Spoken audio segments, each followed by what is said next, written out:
ரத்தினவாணி சமுதாய வானொலி வழங்கும்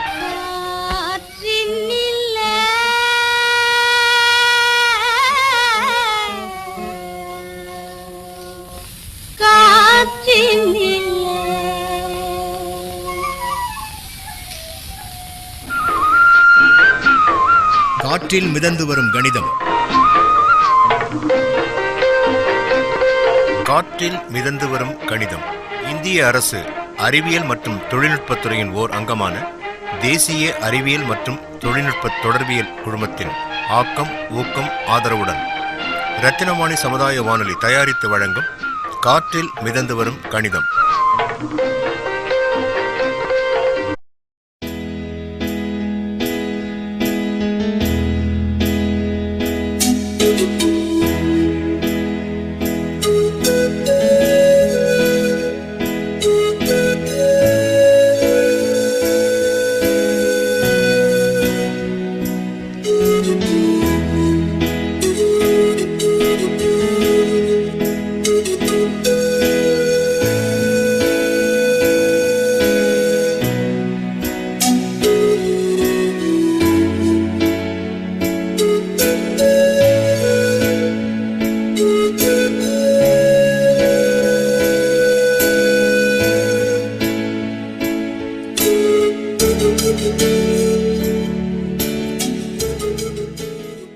காற்றில் மிதந்து வரும் கணிதம் நிகழ்ச்சிக்காக இப்பொழுது நாம் சந்திக்கும் நபர் திரு கருப்பசாமி. கருப்பசாமி அவர்கள் வந்து சிட்கோவில் வேலை செஞ்சுட்டு இருக்காரு. சிட்கோவில் இவர் என்ன மாதிரியான வேலை செஞ்சுட்டு இருக்காரு, இவருடைய மாத சம்பளம் என்ன, இவருடைய குடும்ப பின்னணி என்ன, இவருக்கு கணிதம் குறித்த புரிதல் என்ன, கணிதம் எந்தெந்த இடங்களில் இவருக்கு சிக்கலாக இருக்கிறது என்பது போன்ற பல்வேறு விஷயங்களை பற்றி தான் இந்த நிகழ்ச்சியில் நாம பேச இருக்கிறோம். ஆனா வணக்கங்கண்ணா, உங்களை பத்தியும் உங்களுடைய குடும்ப பின்னணி, நீங்க என்ன மாதிரியான வேலை செஞ்சுட்டு இருக்கிறீங்க, எங்க வேலை செய்றீங்க, எத்தனை வருஷமா வேலை செஞ்சுட்டு இருக்கிறீங்க, உங்களுடைய மாத சம்பளம் என்ன, இது போன்ற தகவல்களை எல்லாம் நீங்க கொஞ்சம் சொன்னீங்கன்னா. என்னுடைய பேர் வந்து கருப்பசாமிங்க. நான் கோயம்புத்தூர் வந்து 4-5 வருஷம் ஆச்சு. செக்யூரிட்டி கம்பெனியில் வேலை செய்கிறேங்க. இவ்வளோ வேலை செய்கிறேன். மாத சம்பளம் 6000 கிடைக்கும். இதை வச்சு தான் ஓட்டிட்டு இருக்குங்க. எனக்கு மனைவி இருக்குது, 2 பையங்க இருக்குது.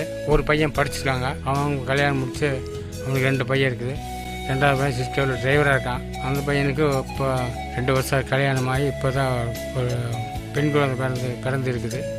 சரிங்க, இப்போ வந்து உங்களுக்கு உங்களுடைய அன்றாட வாழ்க்கையில் கணக்கு அப்படின்னு ஒரு விஷயம் இருக்கு இல்லைங்களா? எதுவுமே வந்து ஒரு கணக்கு பண்ணி தானே நம்ம செஞ்சிட்டு இருப்போம். ஒவ்வொரு நாளுமே வந்து நம்ம ஒரு அடி எடுத்து வச்சாலும் நம்ம அது வந்து இன்னைக்கு எத்தனை அடி எடுத்து வைக்கிறோம் அப்படின்றத வந்து ஞாபகம் வச்சுக்கிறது கிடையாது, அதை பற்றி யோசிக்கிறதே கிடையாது இல்லைங்களா? முதல் படியிலேருந்து தான் தொடங்குறது ஒரு மிகப்பெரிய பயணம் அப்படின்றது வந்து நம்ம எல்லோருக்குமே தெரிந்திருந்தாலும் நாம் வந்து எப்போ ஒரு அடியை எடுத்து வச்சோம் அப்படின்றது யாருக்குமே தெரியாது இல்லைங்களா? பிறந்த உடனே வந்து நம்ம முதல் அடி எடுத்து வைக்கிறோம். சாகும்போது நம்ம எத்தனாவது அடி எடுத்து வச்சிருக்கிறோம் அப்படின்றது வந்து யாராவது கணக்கு பண்ணி பார்த்துருப்பாங்களா? ஒருத்தராலையுமே சொல்ல முடியாது. இந்த உலகத்தில் வந்து எத்தனை அடி எடுத்து வச்சிருக்கிறோம் அப்படின்றது வந்து யாராலையுமே சொல்ல முடியாது அப்படின்னு தான் நான் சொல்லுவேன். ஸோ அந்த மாதிரி பார்த்தீங்க அப்படின்னா நமக்கு வந்து ஒரு கணக்கு குறித்த எண்ணுதல் குறித்த எண்ணங்கள் என்ன அப்படின்றத பார்த்தோம் அப்படின்னா ஒரு கேள்வி தான் மிஞ்சுது. ஸோ எந்த ஒரு சமூகம் வந்து கணிதத்தில் கணக்கில் வந்து ஒரு நல்ல புரிதலோடும் இருக்காங்களோ அந்த நாடு தான் வந்து ஒரு முன்னேறிய நாடாக இருக்குது அப்படின்றத வந்து இப்போ நம்ம கண்கூட பார்க்குறோம். ஸோ இப்போ வந்து உங்களுடைய வாழ்க்கையில் அதாவது ஒரு பல தனி மனிதர்கள் சேர்ந்தவங்க தான் வந்து ஒரு சமூகம். அந்த சமூகம் பல சமூகங்கள் சேர்ந்தது தான் ஒரு நாடு. இப்படி வந்து ஒவ்வொருத்தரும் ஒரு தனி மனிதர்ல இருந்து தான் நம்மளுடைய அந்த நாட்டுடைய வளர்ச்சி அப்படின்றது இருக்குது. ஸோ இப்போ வந்து ஒரு தனி மனிதருடைய அன்றாட வாழ்க்கையில் நம்ம கணிதம் குறித்து எந்த மாதிரியான விஷயங்கள் எல்லாம் நடக்குது, கணிதம் குறித்து என்ன மாதிரியான புரிதல்கள் இருக்குது அப்படின்ற விஷயத்தை பற்றி தான் இப்போ நம்ம இதை பார்க்குறோம். உங்களுடைய வாழ்க்கையில் கணக்கு அப்படின்றது வந்து எந்தெந்த இடங்களில் வந்து ஒரு சிக்கலான விஷயமா இருக்குது அப்படின்றத சொன்னீங்க அப்படின்னா நாம் உங்களுக்கு கணிதம் குறித்த புரிதல்களை நமது ஆசிரியை ஏற்படுத்துவாங்க. சரி, நான் இப்போ 7-8,000 சம்பளம் வாங்குறேங்க. ஆனால் வாங்குகிறேன் டெய்லி சாப்பாடுக்கு 180-190 ரூபா ஆகி போகுதுங்க ஒரு நாள் சம்பளத்தில். இப்போ என்ன வருது ஏது வருது மாதம் வாங்கினாலும் எவ்வளோ செலவாகுது என்ன கணக்கே தெரியல. காசு 8,000 வாங்கினது 15,000 செலவு ஆகிறது. எவ்வளோ எப்படி செலவு பண்ணால் என்னன்னு எனக்கே தெரியல. கூட்டல் கழித்தல் கணக்கு தெரியாதனால இந்த பண விஷயம் எனக்கு சிக்கலாக இருக்குங்க. அந்த கூட்டல் கழித்தல் சொல்லி கொடுத்தீங்கன்னா பரவாயில்ல. திரு கருப்பசாமி அவர்களுக்கு அவருடைய மாத சம்பளம் 8,000. அந்த மாத சம்பளத்தில் வந்து கடைசியில் மாத எண்டில் பார்த்தோம் அப்படின்னா அவர்கிட்ட வந்து எந்த பணமும் மிஞ்சறதில்லை. நான் என்ன செலவு பண்ணுறேன், எவ்வளோ செலவு பண்ணுறேன், எப்படி அது வந்து செலவு ஆகுது அப்படின்றதே வந்து ஒரு பெரிய பிரச்சனையாக இருக்குது அப்படின்னு சொன்னார். அவருக்கு வந்து அந்த கூட்டல் கழித்தல் கணக்கில் வந்து ஒரு பெரிய சிக்கல் இருக்கிற மாதிரி தெரியுது. ஸோ இந்த கூட்டல் கழித்தல் கணக்கு, இந்த பணத்தை எப்படி செலவு அளித்தா எப்படி கூட்டுறது, கழிக்கிறது, எப்படி பெருக்கிறது, வகுத்தல், பெருக்கல், வகுத்தல், கூட்டல், கழித்தல் போன்ற இந்த பேசிக்கான அடிப்படை கணிதம் குறித்த அவருக்கு புரிதலை மேத்ஸ் எக்ஸ்பர்டிஸ் விளக்கமாக இப்போ சொல்லுவாங்க.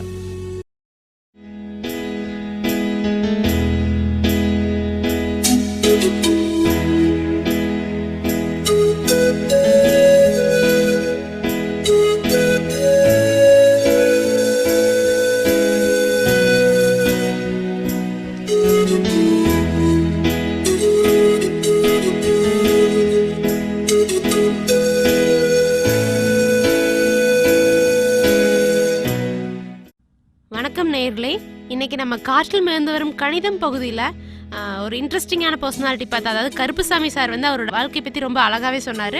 அவர் வந்து மாதம் 8000 ரூபாய் சம்பளம் வாங்குறங்க, ஆனால் எப்படி செலவாகனே தெரியலிங்க, கையில் காசே நிற்கிறது இல்லைங்க அப்படின்னாரு. இது அவருக்கு மட்டும் இல்லை, நம்மள மாதிரி நிறைய பேர்த்துக்கு இது மாதிரி ப்ராப்ளம் இருக்குது. அதில் பார்த்திங்கன்னா அவரோட சம்பளத்தில் 8000 ரூபாயில் டெய்லி வந்து குறைஞ்சது 180 ரூபாயிலேருந்து 200 ரூபாய் வரைக்கும் எனக்கு செலவாங்க அப்படின்னு சொல்கிறாரு. ஸோ அவரோட சாப்பாட்டையும் குறைக்க முடியாது, வேறு எதையுமே குறைக்க முடியாது. ஒரு நாளோட செலவு பார்த்திங்கன்னா 180 ரூபாய்ன்னு சொன்னார். சரி, 200 ரூபாயே இருக்கட்டும், போக்குவரத்து செலவு, டீ காஃபி, டிஃபன் சாப்பிட்றது, அது போக நைட் சாப்பிட்றது, லஞ்ச் எல்லாத்தையும் சேர்ந்து ஒரு நாளோட அதிகபட்ச செலவு வந்து ஒரு 200 ரூபாயே இருக்கட்டும். ஸோ 30 நாளைக்கு போட்டிங்கன்னா ஒரு நாளோட செலவு பார்த்திங்கன்னா 200 ரூபா. ஸோ 30 நாளைக்கு போட்டிங்கன்னா எவ்வளோங்க வரும்? 200 பெருக்கல் 30 நாளைக்கு 6000 ரூபாய் வருங்களா? 8000 ரூபாய். அவரோட மாதத்தோட செலவினங்களோட கூட்டுத்தொகை பார்த்திங்கன்னா 6000 ரூபாய். ஸோ இப்போ அவரோட கையில் செலவு தொகை போக அவரோட கையில் மாதம் கண்டிப்பாக 2000 ரூபாய் இருக்கும். ஸோ சப்போஸ் அவரோட வீட்டுக்கோ வேறு ஏதாவது செலவுக்கோ ஒரு 1000 ரூபாய் கொடுத்தா கூட அவரோட கையில், ஏன்னா அவர் அதை பற்றி சொல்லவே இல்லை, எனக்கு இவ்வளோ செலவாகுதுங்க, என் கையில் நிற்கலைங்க அப்படின்னு தான் சொன்னாங்க. வீட்டுக்கு சப்போஸ் 1000 ரூபாய் அவர் கொடுத்தா கூட கையில் கண்டிப்பாக அவருக்கு ஒரு 1000 ரூபாய் வந்து கையில் நிற்கும். ஆர்டி அக்கௌண்ட் ஒன்று ஓப்பன் பண்ணி மாதம் ஒரு 1000 ரூபாய் சேமிச்சா கூட, மாதம் பார்த்திங்கன்னா 1000 ரூபாய் சேமிச்சாங்கன்னா ஒரு வருஷத்துக்கு பார்த்திங்கன்னா அவருக்கு 12000 ரூபாய் சேவ் ஆயிரும். ஸோ ஒரு 5 வருஷம் கழிச்சு அவருக்கு ஒரு 60000 ரூபா வந்து அவரோட அக்கௌண்ட் இருக்கும். ஆர்டி அக்கௌண்ட்க்கு வந்து வட்டி அதிகம். ஸோ எடுத்துக்காட்டுக்கு ஒரு 9 ரூபா வட்டின்னு வச்சுட்டா கூட 60000 ரூபாய்க்கு வந்து 9 ரூபா வட்டின்னு போட்டிங்கன்னா ஒரு 5400 ரூபா வரும். சரிங்களா? ஸோ 60000 ரூபாய்க்கு வட்டி மட்டும் பார்த்தீங்கன்னா ஒரு 5400 ரூபா வரும். ஸோ 5 வருஷத்தோட முடிவில் பார்த்தீங்கன்னா அவரோட அக்கௌண்ட்டில் 65400 ரூபா வந்து அவரோட அக்கௌண்ட்டில் இருக்கும். ஸோ இது வந்து டெய்லி செலவை வந்து அவர் கொஞ்சம் கொஞ்சமாக குறைச்சி ஒரு அக்கௌண்ட்டை சேவ் பண்ணால் கூட அவருக்கு ஒரு 5 வருஷம் முடியல ஒரு பெரிய பல்கான அமௌண்ட் கிடைக்கும் போது கண்டிப்பாக அவரோட ஃபேமிலிக்கு யூஸ்ஃபுல்லாக இருக்கும். அவரோட ஓய்வு காலத்துலேயும் அவரோட வேலையிலேருந்து ஸ்டாப் ஆனால் கூட அவரோட ஓய்வு காலத்தில் ஜஸ்ட் வட்டி மட்டும் அவர் வாங்கினா போதும், அவரோட தினசரி உணவுக்கு வந்து இது யூஸ்ஃபுல்லாக இருக்கும். இது வரைக்கும் அவர் வந்து சரி இவ்வளோ சேவ் பண்ணால், இவ்வளோ மிச்சம் பண்ணால் வந்து என்னோட ஓய்வு பெற்ற காலத்தில் வந்து எனக்கு இவ்வளோ யூஸ்ஃபுல்லாக இருக்கும் அப்படின்னு யோசிச்சிருக்க மாட்டார். இன்றைக்கி நம்ம காற்றில் மிதந்து வரும் கணிதம் பகுதியில் ஒரு பெரியவருக்கு ஒரு நல்லது சொல்லி கொடுத்தோம் அப்படிங்கிற ஒரு ஹாப்பி இருக்குது.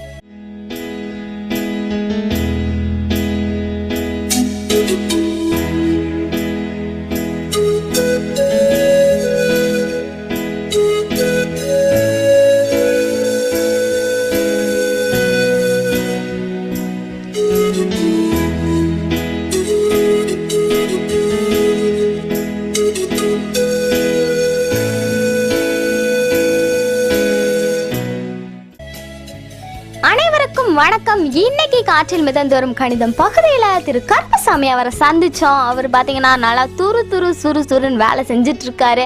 அவரோட வாழ்க்கையில் அவருக்கு கணிதத்தில் எங்கே டவுட் அப்படின்னு சொல்லி நம்ம பார்க்கும்போது, அவர் வந்துட்டு அவரோட வாழ்க்கையில் எல்லாம் சம்பளம் வாங்குறாரு, செலவு பண்ணுறாரு, ஆனால் வந்து அவருக்கு சேவிங்ஸ் அப்படிங்கிற ஒன்று வந்து தெரியல. சேவ் பண்ணும் அப்படின்னு சொல்லிட்டு அவருக்கு வந்து தெரியல. அதை வந்து நம்ம கணித ஆசிரியர் வந்து ரொம்ப அழகாக சொல்லி கொடுத்தாங்க.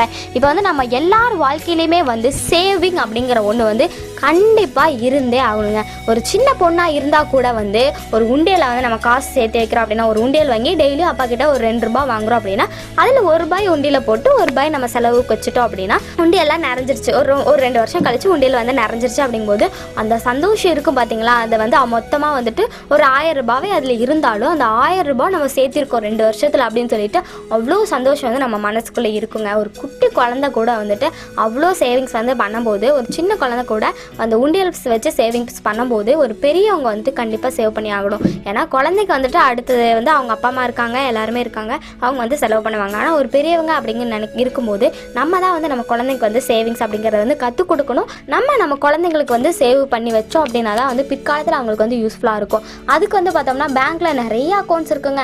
எஸ்பி அக்கௌண்ட் இருக்குது, ஆர்டி அக்கௌண்ட் இருக்குது, டெபாசிட் அக்கௌண்ட் இருக்குது, நிறைய அக்கௌண்ட்ஸ் வந்து பேங்க்கில் இருக்குது. அதில் ஏதோ ஒன்று நம்ம யூஸ் பண்ணிவிட்டு மாதம் ஒரு 1000 ரூபாய் நான் வந்து மிச்சம் முடிக்கிறோம், நான் என்னோட குழந்தைங்களுக்கு வந்து நான் சேவ் பண்ணுறேன் அப்படின்னு சொல்லிட்டு மாதம் ஒரு 1000 ரூபாய் எடுத்து வச்சா கூட போதும். ஆர்டி அக்கௌண்ட்டில் 1000 ரூபாய் போட்டிங்க அப்படின்னா மாதம் ஒரு 1000 ரூபாய் போட்டே இருந்தீங்கன்னு வைங்களேன், பிரச்சனையே இல்லாமல் நம்ம பாட்டுக்கு 1000 ரூபா கட்டிகிட்டே இருக்கோம் அப்படின்னா அது பாட்டுக்கு அது வட்டி வந்துட்டே இருக்கும். 2 வருஷம் கழிச்சு ஒரு பல்காக ஒரு அமௌண்ட் கிடைக்குங்க.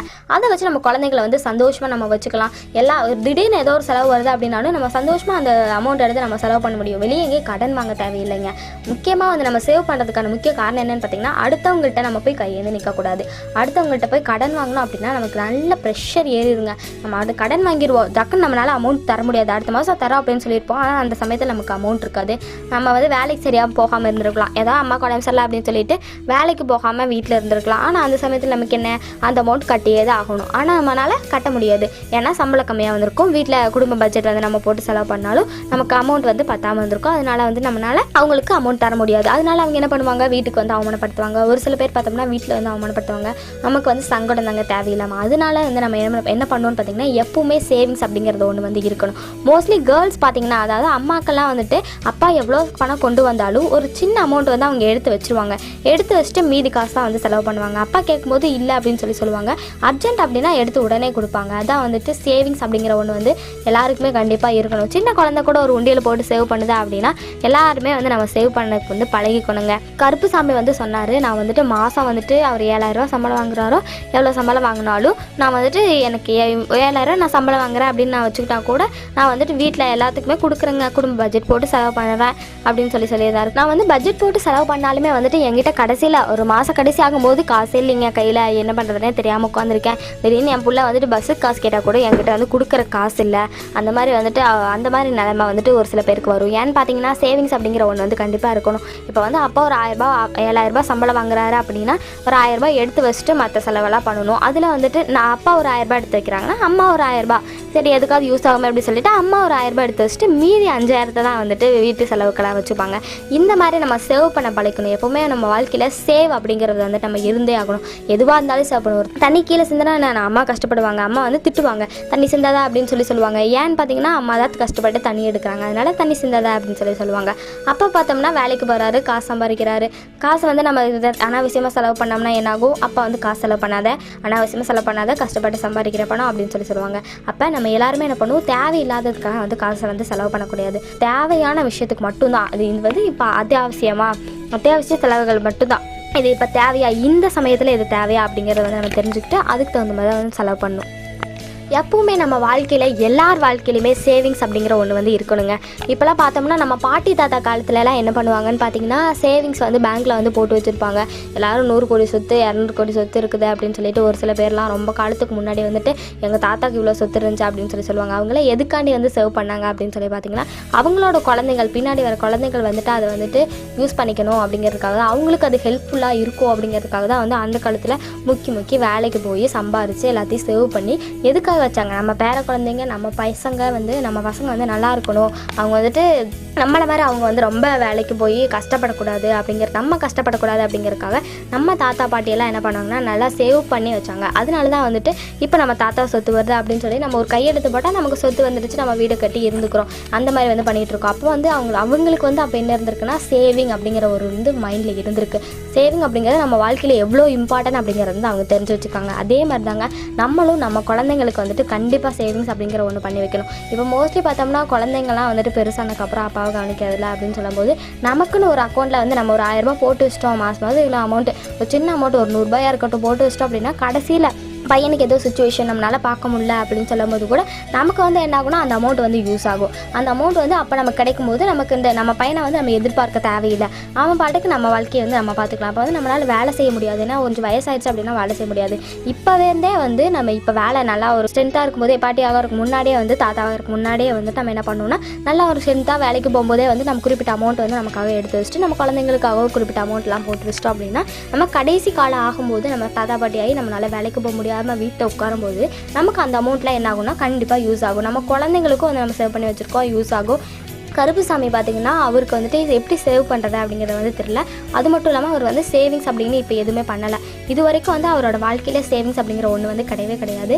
அவர் வந்து என்ன பண்ணியிருக்காருனா சம்பளம் வாங்குறாரு, வீட்டில் கொடுக்குறாரு, செலவு பண்ணுறாரு, கரெக்டாக போயிடுது. அடுத்த மாதம் மறுபடியும் வேலைக்கு போகிறாரு, சம்பளம் வாங்குறாரு. இந்த மாதிரி ரொட்டைன் பண்ணிகிட்டே இருந்திருக்காரு. பட் அவர் சேவிங்ஸ் அப்படிங்கிற ஒன்று வந்து கிடையவே கிடையாது. அவருக்கு வந்து நம்ம கணிதாசிரியர் வந்து சேவிங்ஸோட முக்கியத்துவத்தை வந்து நல்லா கரெக்டாக புரிய வச்சிருக்காரு.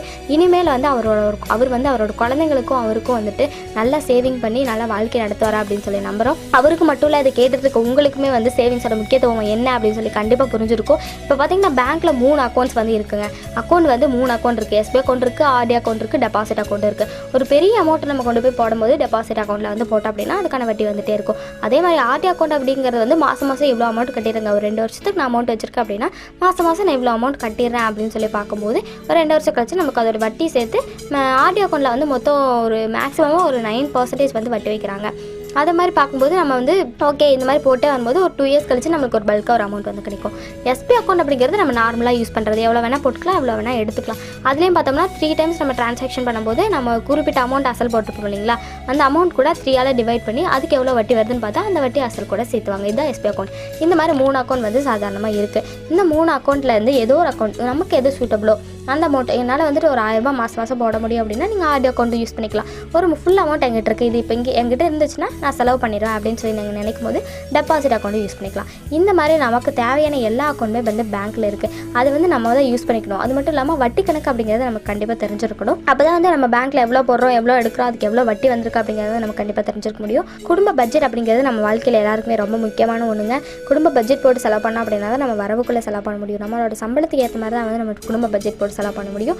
அதுக்கு அதிகமாக வந்து நம்ம குடும்ப பட்ஜெட் போட்டு செலவு பண்ணோம் அப்படின்னா கடைசியில் வருத்தப்பட வேண்டியது நம்மளாக தான் இருப்போம். இப்போ வந்து திரு கருப்புசாமி அவர் பார்த்தீங்கன்னா எனக்கு சேவிங்ஸ் வந்து என்னோடய வாழ்க்கையில் இல்லை, அதாவது என் சேவிங்ஸ் வந்து எனக்கு பண்ணல நான் அப்படின்னு சொல்லியிருந்தாரு.